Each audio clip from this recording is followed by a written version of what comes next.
त्या दिवशी आपण दिवे, सगळे घरातले दिवे आहेत ते स्वच्छ घासतो, त्यांची पूजा करतो, आरास करतो आणि आपल्या आपण दिव्याच्या प्रती जी भावना असते ती दाखवण्यासाठी आपण त्याची पूजा करतो.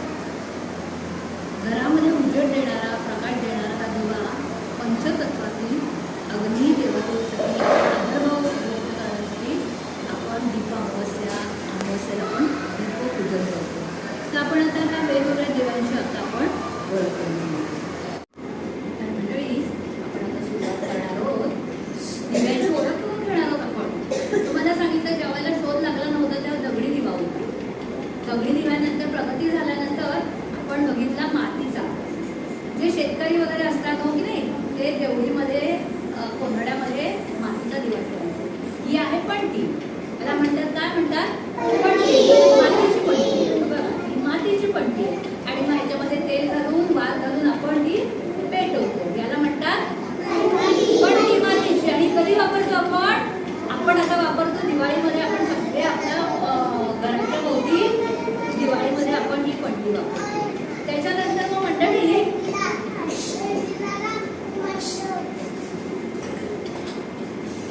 हे आहे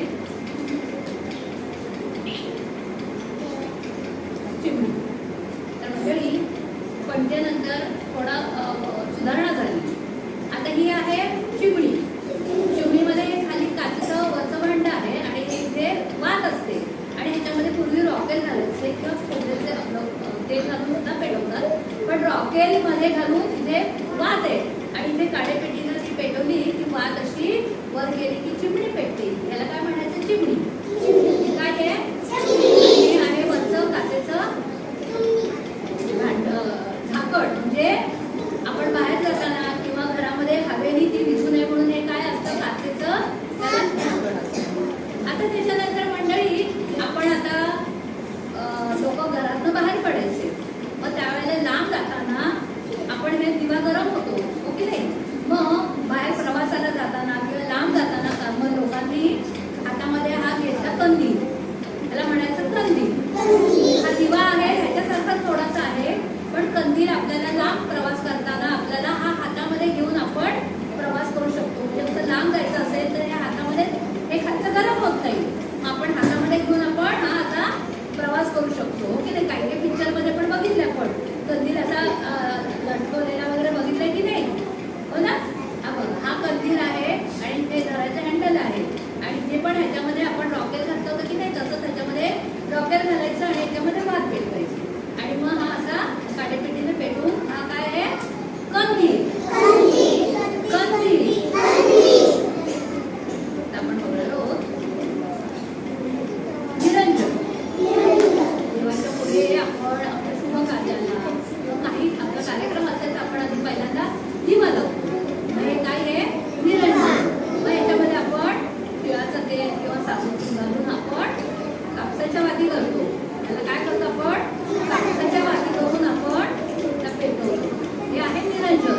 तर तुमचा वाढदिवस असेल किंवा काही आपल्या पूजा असेल, सत्यनारायणाची पूजा असेल तर आपल्याला दिव्यांची आवश्यकता असते. मग निरंजन लावतो आपण त्याच्यामध्ये हो की नाही. मग हे आहे निरंजन. आता निरंजन आणखीन एक प्रकारचं आहे. हे बघा, हे छोटं निरंजन आहे. हे कसं आहे? छोटं. आणि हे मोठं. हे पण आहे निरंजन. आता हा देवदास निरंजन आहे ना. हे बघा, कमळाच्या आकारासारखं हे आहे. हे पण निरंजनाचाच हा एक प्रकार आहे. त्याच्यामध्ये हे आपण जे आहे की नाही त्याच्यामध्ये कापसाची वात घालतात आणि हे आपण तिळाच्या तेलाने किंवा साधू तुपाने आपण हा दिवा. आता हा आहे नंदादीप. बघा, त्याला म्हणायचं नंदादीप. तर काय असं आपण लग्न असेल किंवा शुभ कार्य असेल तर आपल्या दरवाजाच्या बाहेर हा लावलेला असतो. तुम्ही बघितलं असेल की नाही, लग्नाला बाहेर दरवाजाच्या बाहेर, घराच्या बाहेर हे आपल्या दरवाजामध्ये हा लावतात त्याला. आणि हा वर अडकवायचा आहे. नंदादीप हा कसा असतो? अडकवायचा असतो. बघा बरं, असं खेळायला किंवा असा कळीला हा अडकवायचा आहे आणि ह्याच्यामध्ये पण तेल घालून हा असा पेटवायचा असतो आणि हा सतत तेवत ठेवायचा असतो. म्हणून हा नंदादीप. आता मंडळी ही तर तुमच्या सगळी ओळखीची आहे, सगळ्यांच्या ओळखीची की नाही.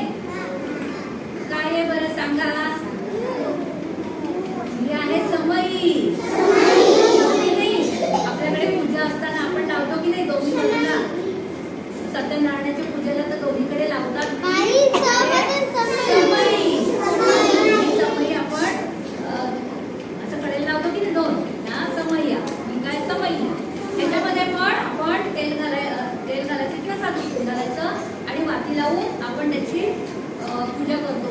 गणपतीच्या वेळेला आपण समई लावतो. गणपतीच्या वेळेला आपल्याला सतत दिवा लावायचा असतो की नाही, तेव्हा ठेवायचा असतो. पण आपण गणपतीच्या समोर आपण ही लावतो, समई लावतो. गौरी गणपती कार्यक्रम असेल तर आपण ही लावतो समई. आता हा आहे धूपदिवा.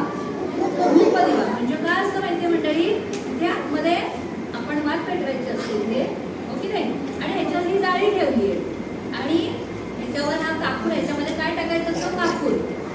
कापूर ठेवायचा आणि इथे आपण याचं झाकण ठेवायचं आणि मग इकडे ज्योत पेटल्यानंतर, गरम झाल्यानंतर कापूर असतो की नाही, त्याचा वास सुगंध सगळीकडे पसरतो. म्हणजे हा आहे कापूर दिवा, कर्पूर दिवा, ओके नाही.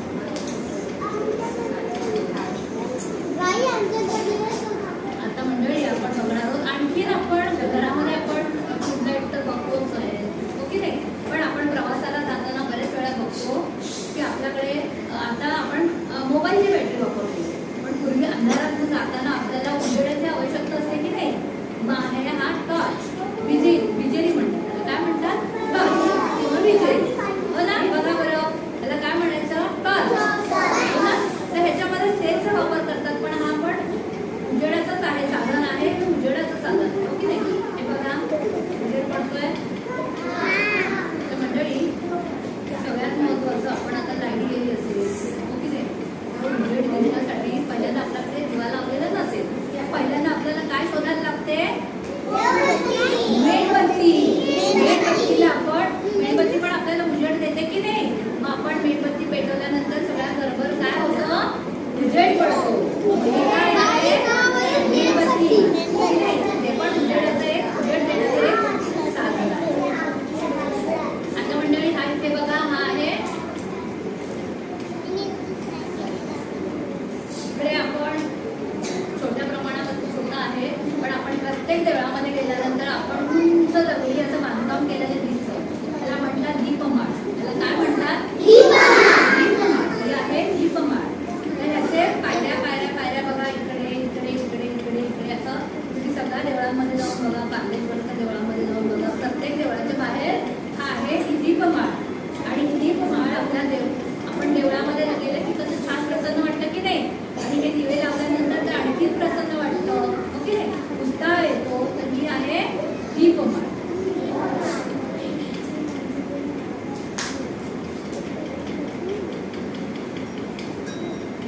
हा एक दिवा आहे आपल्याकडे छान पैकी, ना, नंदादीप. नंदादीपचा हा एक वेगळा प्रकार आहे. नंदादीप आहे त्याला साखळी आहे. कशी आहे, साखळी. नंदादीपला साखळी आहे, पण ह्याला हे असं डिझाईन करून हे आपण ठेवलेलं आहे. हा नंदादीपचा दुसरा प्रकार.